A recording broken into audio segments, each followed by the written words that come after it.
Samsung's Galaxy S23 lineup is finally here, bringing a 200-megapixel camera to the Ultra model and bigger batteries to the rest of the lineup.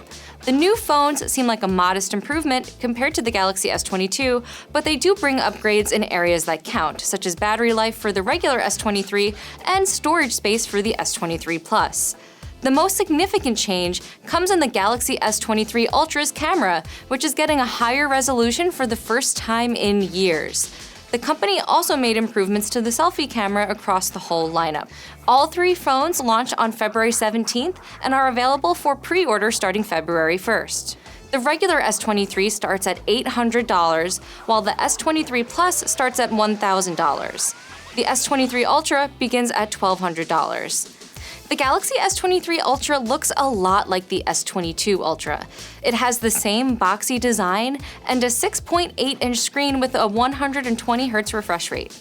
But there's new Corning Gorilla Glass 2 on this phone, which should protect the device against drops on hard surfaces like concrete. All three new phones will be available in 4 colors: black, cream, green, and lavender. Samsung also says it's used recycled ocean-bound plastics in external components for the first time with the Galaxy S23 Ultra, building on previous efforts in the Galaxy S22, Z Fold, and Z Flip. Like older Ultra devices, the Galaxy S23 Ultra stands out for its camera. The S23 Ultra's 200-megapixel camera is the biggest upgrade we've seen in years, at least on paper. The last 3 generations of Ultras have had a 108-megapixel camera, but remember that megapixel count isn't everything. There are a lot of factors at play, such as sensor size, speed, and the algorithms that process your images in the background. So we have to wait until we've tested the phone to really get a sense of how much of a leap this is. There are a few different ways you can shoot with the Galaxy S23 Ultra. You can shoot at the full 200-megapixel resolution, which might be useful if you're planning to print out a large version of your photo. You can also choose between 50-megapixel or 12-megapixel photos. The 12-megapixel mode is on by default and could be useful in darker scenarios since it groups 16 megapixels together to gather more light. Just like last year, there are 4 main cameras on the Galaxy S23 Ultra: the 200-megapixel main camera, a 12-megapixel ultra-wide camera, and 2 10-megapixel telephoto cameras. As expected, the Galaxy S23 Ultra has the same 100x digital zoom and up to 10x optical zoom as its predecessor. The entire Galaxy S23 lineup is also getting a new processor, a special version of Qualcomm's Snapdragon 8 Gen 2 chip that's been optimized for Samsung's new phones. Samsung said it boosted the clock speed on one of the processor's cores, which should result in better power efficiency and faster performance. The Galaxy S23 Ultra comes with the S Pen just like last year, and the phone will be available in 256 gigs, 512 gigs, or 1 terabyte storage options. Samsung is doubling the base storage and doing away with the 128 gig version of the Ultra. The Galaxy S23 and S23 Plus are getting modest but important changes compared to last year's Galaxy S22.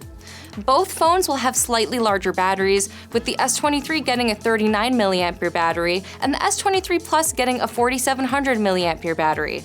That's a small increase of about 200 mAh for each phone, but I'm hopeful that it'll make a difference, especially for the regular S23.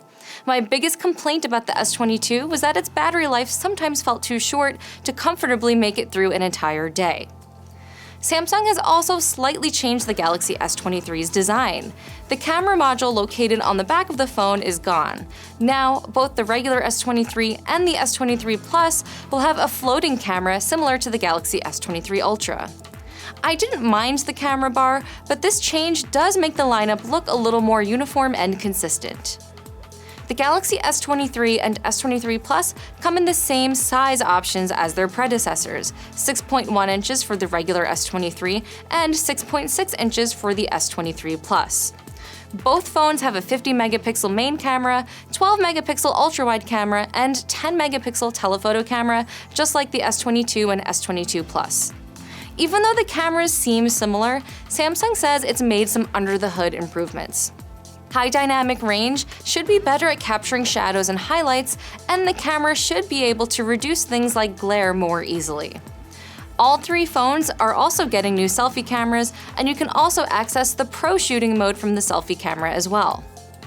Like the Ultra, the Galaxy S23 Plus is also getting more storage at the base level, which should make it easier to keep all of those high-resolution photos in your library.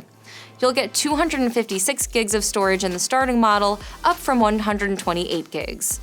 The Galaxy S22 Plus was my personal favorite of the bunch in last year's lineup, so I'm glad to see it getting some extra attention this year. Other than the additional storage at the base level, the biggest differences between the S23 and the S23 Plus are the Plus's larger screen, bigger battery, and ultra-wideband support. Ultra-wideband is the technology that makes it easier to share files and use your phone as a digital car key. We'll have more to say about the Galaxy S23 lineup once we've spent more time with them. Be sure to subscribe to see our full reviews and check out CNET.com for more coverage. Thanks for watching, and I'll see you next time.